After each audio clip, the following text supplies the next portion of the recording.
সাধারণত দেখা যায় হাতে বা পায়ের যে ছোট গিঁটগুলো আছে এই গিঁটগুলো ব্যথা হয়, ফুলে যায়, স্থায়ীভাবে বাঁকা হয়ে যেতে পারে। যদি জয়েন্টের বাইরে অন্য অঙ্গ আক্রমণ করে, যেমন রোগী রক্তশূন্যতা হয়। কেন রক্তশূন্যতা হলো কারণ খুঁজে বের করা। রোগীদের প্রায় একটি প্রশ্ন থাকে, কতদিন এই বাতের ওষুধ সেবন করতে হবে? আসসালামু আলাইকুম সুপ্রিয় দর্শক, আমরা আজকে কথা বলবো রিউমাটয়েড আর্থ্রাইটিস বা বাংলায় যাকে আমরা গেঁটে বাত বলি এটা নিয়ে। অনেকের মনে অনেক প্রশ্ন থাকে, আমরা অল্প সময়ের মধ্যে সকল প্রশ্নের উত্তর দেওয়ার চেষ্টা করব ইনশাআল্লাহ। প্রথমে আসি, রিউমাটয়েড আর্থ্রাইটিস বা গেঁটে বাত কি? আমরা অনেকেই জানি ছোট বড় বাত মিলে প্রায় 600 ধরনের বাত আছে। এর মধ্যে রিউমাটয়েড আর্থ্রাইটিস একটি অন্যতম প্রধান বাত। তাহলে এই বাতটি কাদের বেশি হয়, কারা বেশি আক্রান্ত হয়? সাধারণত 30 থেকে 50 বছরের মহিলাদের বেশি আক্রান্ত হয়, তবে কখনো বয়স আগে বা পরে বা পুরুষদেরও এই বাতের আক্রমণ হতে পারে। আসলে কেন হয়, সঠিক কোনো কারণ আছে কি? আসলে আমাদের বিজ্ঞানের এখনো অজানা কেন রিউমাটয়েড আর্থ্রাইটিস বা এই বাত রোগ হয়। তবে যতগুলো আমাদের হাতে হাইপোথেসিস বা গবেষণা আছে, সেই গবেষণা বলে এর মূল কারণ হলো জেনেটিক কারণ। আর এই জেনেটিক কারণ অনেকেরই হয়তো থাকে, কিন্তু সবার রিউমাটয়েড আর্থ্রাইটিস হয় না, কারণ এই জিনগুলো কোষের মধ্যে আমাদের শরীরে সুপ্ত অবস্থায় থাকে। বিভিন্ন কারণে এই জিনগুলো জাগ্রত হতে পারে। জাগ্রত হওয়ার একটি অন্যতম প্রধান কারণ হলো স্মোকিং বা ধূমপান বা ইনফেকশন। তখন তাদেরই রিউমাটয়েড আর্থ্রাইটিস হয়ে থাকে। কি লক্ষণ নিয়ে আসে এই রিউমাটয়েড আর্থ্রাইটিস বাত? প্রধানত জয়েন্ট বা গিরা আক্রমণ হয়। সাধারণত দেখা যায় হাতে বা পায়ের যে ছোট গিঁটগুলো আছে এই গিঁটগুলো ব্যথা হয়, ফুলে যায় এবং সকালবেলা ঘুম থেকে ওঠার পর একটা আড়ষ্ট ভাব থাকে। নড়াচড়া করতে ইচ্ছা করে না। সাধারণত এটা 1 ঘন্টার বেশি থাকে। কখনো রোগী এসে বলে যে আমার হাত পায়ের জয়েন্টগুলো আড়ষ্ট হয়ে আছে, ভাঁজ করতে পারি না বা নাড়াচাড়া করতে পারি না, এবং এটা দুপুর বা তার অধিক সময় পর্যন্ত গড়িয়ে যায়। এই জ্যাম ভাব বা যাকে আমরা মর্নিং স্টিফনেস বলে থাকি, এটা থেকে যায়। যদি এই রোগটি লম্বা সময় ধরে অনিয়ন্ত্রিত অবস্থায় থাকে, তখন বিভিন্ন জয়েন্টগুলো স্থায়ীভাবে বাঁকা হয়ে যেতে পারে।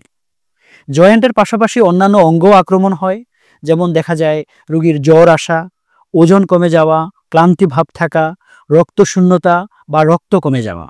অনেক সময় চোখেরও আক্রমণ হয়, যেমন চোখ শুকনো থাকা, চোখ লাল হওয়া বা ব্যথা হওয়া যাকে আমরা স্ক্লেরাইটিস বলে থাকি, মুখ শুকিয়ে যাওয়া। ফুসফুসের আক্রমণ হতে পারে, যেমন ফুসফুসের বাইরে যে পর্দা থাকে যাকে আমরা প্লুরিসি বলি, বুকে ব্যথা শ্বাসকষ্ট নিয়ে আসতে পারে। অনেক সময় ফুসফুসের প্রধান অংশ যেটাকে আমরা পেরেনকাইমা বলি, ওই পেরেনকাইমা আক্রমণের জন্য ডিপিএলডি নামক একটা রোগ, যেটা সাধারণত রোগী শুকনো কাশি এবং একটু কাজ করার পর একটু শ্বাসকষ্ট হওয়া, এই সমস্যাগুলো নিয়ে আসতে পারে। হৃৎপিণ্ড আক্রমণ হয়। হার্ট অ্যাটাক রিউমাটয়েড আর্থ্রাইটিস বাতের মৃত্যুর অন্যতম প্রধান কারণ। হাতে বা পায়ে ঝিনঝিন অবশ হয়, কারণ নার্ভ আক্রান্ত হয়, যেটাকে আমরা কার্পাল টানেল বা টার্সাল টানেল সিনড্রোম বলে থাকি। হাড় ক্ষয় হয় বা অস্টিওপোরোসিস হতে পারে এই রিউমাটয়েড আর্থ্রাইটিস বাতে। পরবর্তীতে আমরা আসব, আমরা কিভাবে এই বাতের প্রমাণ বা উপস্থিতি নিশ্চিত করতে পারি। রোগীর লক্ষণ এবং সাথে কিছু পরীক্ষা। পরীক্ষাগুলোকে আমরা সাধারণত 4টা গ্রুপে ভাগ করে থাকি। প্রথমত, এই বাতের প্রমাণ নিশ্চিত করার জন্য কিছু ব্লাড টেস্ট করি আমরা। ESR, C reactive protein, rheumatoid factor, MTCCP. এই টেস্টগুলোর রেজাল্ট আমাদের বলে দিবে যে রিউমাটয়েড আর্থ্রাইটিস বাত আছে কিনা। দ্বিতীয়ত, কিছু পরীক্ষা করতে হয় অন্য কিছু বাতের সম্ভাবনা আছে কিনা, কারণ রিউমাটয়েড আর্থ্রাইটিস এর মতোই অন্য কিছু বাতও একই লক্ষণ নিয়ে আমাদের কাছে আসতে পারে। অন্য বাতের সম্ভাবনা আছে কিনা সেটি নাকচ করার জন্য আমরা কিছু টেস্ট করে থাকি, যেমন অ্যান্টি নিউক্লিয়ার অ্যান্টিবডি।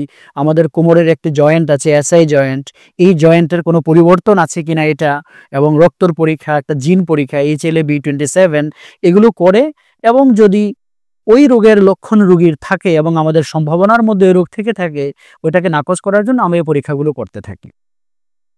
তৃতীয়ত, আমরা আসতে পারি এই বাতের জয়েন্ট ছাড়া অন্য অঙ্গ আক্রমণ আছে কিনা, সেটা নিশ্চিত করার জন্য আরো কিছু টেস্ট করার প্রয়োজন হতে পারে।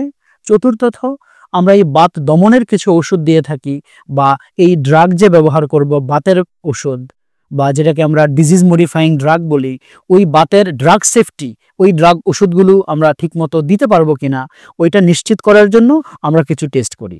যেমন রক্তের কিছু পরীক্ষা, লিভার কেমন আছে এটা দেখার, কিডনির পরীক্ষা, এবং শরীরে টিবির জীবাণু লুকায়িত আছে কিনা, বি ভাইরাস সি ভাইরাস আছে কিনা, এবং যদি ওগুলোর উপস্থিতি প্রমাণ থাকে তাহলে আমরা ওইটার চিকিৎসা করব, দেন বাতের ওষুধ আমরা অ্যাপ্লাই করতে পারি। পরবর্তীতে আমরা আসব এই রুমাটয়েড আর্থ্রাইটিস বাতের চিকিৎসা নিয়ে। প্রথমত, রুমাটয়েড আর্থ্রাইটিস বাতের রোগীর রোগের ব্যাপারে একটি পূর্ণ ধারণা থাকতে হবে। তার কারণ হলো এটি একটি দীর্ঘমেয়াদী বাতের রোগ। এই কথা যদি রোগী না জানেন, উনি হতাশায় ভুগবেন। উনি হয়তো ভাববেন ওনার রোগের কোনো চিকিৎসা নেই। ওনাকে লম্বা সময় ধরে চিকিৎসা করতে হবে, এবং এটি নিরাময়যোগ্য রোগ নয়, একটি নিয়ন্ত্রণযোগ্য রোগ। অতএব চিকিৎসায় উনি ভালো থাকবেন। চিকিৎসার বিভিন্ন ধাপ আছে, 8 থেকে 9টি ধাপ। কোনো একটি ধাপ ওনার জন্য কার্যকরী নাও হতে পারে। যদি না হয় তাহলে আমরা পরবর্তী ধাপের ঔষধ আছে, ওই ঔষধে যেতে হবে। বাতের ওষুধ খুব দ্রুত কাজ করে না। একটি বাতের ওষুধ কাজ স্টার্টই করতে সময় নেয় 1.5 থেকে 2 মাস। অতএব রোগীকে ওই সময় পর্যন্ত অপেক্ষা করতে হবে। আমরা বলি একটি ওষুধ কাজ করে না বলতে আমাদের কমপক্ষে 3 মাস অথবা 6 মাস অপেক্ষা করতে হয়। 3 মাসের অর্থ হলো একটি বাতের ওষুধ শুরুর পর 3 মাসে অর্ধেক কষ্ট কমায়, এবং 6 মাসের মাথায় গিয়ে এটি প্রায় 80 থেকে 90% কষ্ট কমে আসে। অতএব একটি বাতের ওষুধ পরিবর্তন করতে হলে বা কাজ করে না বলার আগে আমরা 3 মাসে দেখব তার কষ্টের অর্ধেক পরিবর্তন হলো কিনা, এবং 6 মাসে গিয়ে তার কষ্টের 80 থেকে 90% কষ্টের পরিবর্তন হলো কিনা। পরবর্তীতে রোগীর এটা জানা খুব জরুরি যে এই রোগটি হলো আমরা বলি রিল্যাপস এন্ড রিমিটিং প্যাটার্নে আসে। মানে রোগী কিছুদিন ভালো থাকে, মাঝে মধ্যে রোগের তীব্রতা বেড়ে যেতে পারে। যদি 2-1 বার তীব্রতা বাড়েও তার অর্থ এই নয় যে ওনার রোগটি দমন নেই। পরবর্তীতে আসে খাবারের ব্যাপারে। সুষম খাবার গ্রহণ করবেন। রোগীর জিজ্ঞাসা থাকে, স্যার কোনো খাবারের নিষেধ আছে কিনা? না, কোনো খাবারে নিষেধ নেই। কোনো খাবার খেলে এই রুমাটয়েড আর্থ্রাইটিস বাতের তীব্রতা বেড়ে যায়, এটার কোনো বৈজ্ঞানিক কোনো প্রমাণ নেই। রোগী নিয়মিত ব্যায়াম করবেন যাতে মাংসপেশি সচল থাকে এবং জয়েন্টগুলো সক্রিয় থাকে। রোগীকে নিয়মিত ভ্যাকসিন দিতে হবে, স্পেশালি যেই ইনফেকশনগুলো আটকানোর সুযোগ আমাদের হাতে আছে, যেমন pneumonia, influenza, hepatitis B, pneumococcus vaccine, এই ভ্যাকসিনগুলো আমরা রোগীদের নিয়মিত দিতে বলি। পরবর্তী অংশে আসি, রোগীরা যার জন্য সবচেয়ে বেশি অপেক্ষা করে, কি কি ঔষধ আছে এর জন্য। সাধারণত 2 ধরনের ঔষধ ব্যবহার করা হয়, একটি ব্যথার ঔষধ আর একটি বাতের ওষুধ। ব্যথার ওষুধ স্বল্প সময়ের জন্য, এটা দীর্ঘমেয়াদী সময়ের জন্য না। আমরা আগেই বলে এসেছি রুমাটয়েড আর্থ্রাইটিস একটি দীর্ঘমেয়াদী বাতের রোগ। অতএব দীর্ঘমেয়াদী সময় বা লম্বা সময় ধরে আমরা রোগীকে পেইন কিলার বা ব্যথার ওষুধ খেতে বলবো না, কিন্তু বাতের ওষুধ লম্বা সময় খেতে হতে পারে। যখন বাতের ওষুধ দিব, যেহেতু আমরা আগে জেনে আসছি একটি বাতের ওষুধ কাজ করতে 1.5 থেকে 2 মাস সময় লাগে, ওই সময় রোগী ব্যথার ওষুধ দিয়ে ব্যথা উপশম করবে।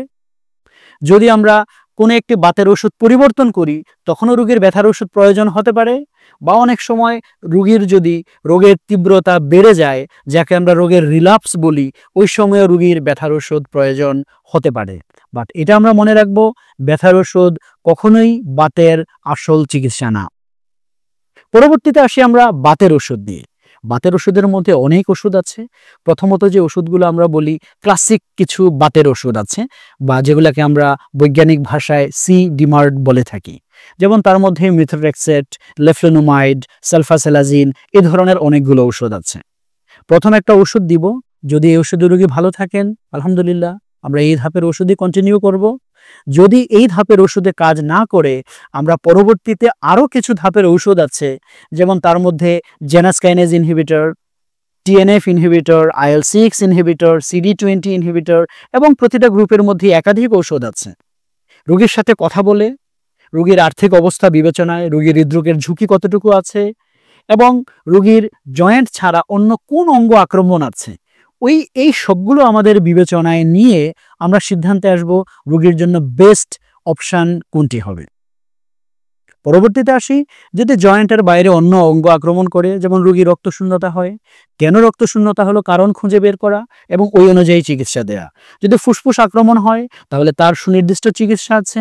হাতের ঝিনঝিন যদি হয়, যেটাকে আমরা কার্পাল টানেল সিনড্রোম বলি, এর সাধারণত দু ধরনের চিকিৎসার কথা বলি। প্রথমত আমরা একটি হলো হাতের মধ্যে একটা বিশেষ মোজার মতো আছে, যেটাকে আমরা রিস্ট স্প্লিন্ট বলি, এটা রাতের বেলা পড়ে থাকা। এটা ছাড়া আরেকটি চিকিৎসা ব্যবস্থা আছে, বিকল্প ব্যবস্থা। হাতের এখানে একটা নার্ভের একটা চ্যানেল আছে, টানেল আছে, ওই টানেলের মধ্যে স্টেরয়েড ইনজেকশন দেওয়া যায়। এর বাইরেও আরো কিছু অঙ্গ আক্রমণ করতে পারে, যেমন আমরা জানি চোখের আক্রমণ, তারপর রক্তনালীর প্রদাহ বা ভাস্কুলাইটিস, তার জন্য সুনির্দিষ্ট চিকিৎসা ব্যবস্থা আছে। ওই অনুযায়ী রিউমাটোলজিস্ট সুনির্দিষ্ট চিকিৎসা ব্যবস্থা নেবেন। রোগীদের প্রশ্ন, স্যার কতদিন পর পর ফলো আপে আসবো? আমরা আগেই বলে এসেছি, লম্বা সময়ের রোগ, দীর্ঘমেয়াদী রোগ, ফলো আপও করতে হয় লম্বা সময়। দুটি কারণে সাধারণত আমরা ফলো আপ করতে বলি। একটি হলো ঔষধের কার্যকারিতা দেখার জন্য, দ্বিতীয়ত ঔষধের পার্শ্ব প্রতিক্রিয়া দেখার জন্য। এই জন্য পার্শ্ব প্রতিক্রিয়া এবং কার্যকারিতা বোঝার জন্য, যেমন কার্যকারিতা বোঝার জন্য আমরা সিরিঅ্যাক্টিভ প্রোটিন করতে বলি, বাতের কতটা ওঠানামা করছে সেটা বোঝার জন্য। রোগীর ওষুধের পার্শ্ব প্রতিক্রিয়া বোঝার জন্য, যেমন আমরা কমপ্লিট ব্লাড কাউন্ট করি, যে রক্তের কোনো সমস্যা হলো কিনা, লিভারের জন্য এএলটি, কিডনির সমস্যা বোঝার জন্য সিরাম ক্রিয়েটিনিন, এবং এর সাথে অন্যান্য অঙ্গের আক্রমণ থাকলে ওই অনুযায়ী চিকিৎসক আপনাকে ব্যবস্থাপত্র দিবেন। রোগীদের প্রায় একটি প্রশ্ন থাকে, কতদিন এই বাতের ওষুধ সেবন করতে হবে? প্রথমত উত্তর, এটা অনির্দিষ্ট কালের জন্য, অনেক লম্বা সময় ধরে সেবন করতে হবে। তবে আন্তর্জাতিক যতগুলো রিকমেন্ডেশন বা নীতিমালা আছে, সেটা আমরা এশিয়া প্যাসিফিক রিজনের জন্য যদি বলি, ইউরোপিয়ান রিকমেন্ডেশন বলি, এবং আমেরিকান যে নীতিমালা সেগুলোর কথা যদি বলি, একটি বাতের ওষুধে, ব্যথার ওষুধ ছাড়া রোগী যদি 6 মাস বা তার বেশি সময় ব্যথামুক্ত থাকে, তারপর আমরা ওষুধ বন্ধ করতে পারবো না, আমরা ধাপে ধাপে ওষুধের পরিমাণ কমিয়ে আনতে পারবো। পরিমাণ কমিয়ে এমন একটি লেভেলে ওষুধ নিয়ে আসবো, এমন একটি ডোজে ওষুধ নিয়ে আসবো, যেই ডোজে ওনার রোগটি নিয়ন্ত্রণ থাকে।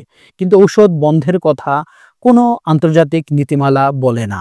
তবে হ্যাঁ, কিছু রোগী থাকে যারা লম্বা সময় রিমিশনে থাকে, অনেকের আমরা হয়তো ওষুধ বন্ধও করতে পারি। যেহেতু এই বাতটি 30 থেকে 50 বছর বয়সী রোগীদের বেশি আক্রমণ করে, অতএব এদের জন্য যদি পুরুষ বা মহিলাদের আক্রমণ হয়, ফার্টিলিটি একটা বড় ইস্যু, মানে মা বা বাবা হওয়ার যে ইস্যুটা। প্রথমত ছেলে বা মেয়ের বেলায় বাবা বা মা হওয়ার ক্ষেত্রে এই রোগ কোনো বাধা নয়। তবে কিছু বিশেষ ঔষধ আছে নির্দিষ্ট সময় আগে বাবাদের জন্য, যেমন মিথোট্রেক্সেট সবচেয়ে প্রধান কমন ওষুধ, এটা 3 মাস আগে বন্ধ করতে হয়। মায়েদের জন্য অন্তত 1 মাস আগে বন্ধ করতে হবে। এরকম কিছু বাতের ওষুধ আছে যেগুলো প্রেগনেন্সিতে এবং ইভেন ব্রেস্ট ফিডিংও খাওয়া যায়। ওগুলো ডক্টরের সাথে পরামর্শ করে আমরা ব্যবস্থাপত্র নিব। অনেক রোগী এসে বলে, স্যার আমি বাতের ওষুধ খেতে চাই না, যদি এতে লিভার কিডনি আক্রমণ করে।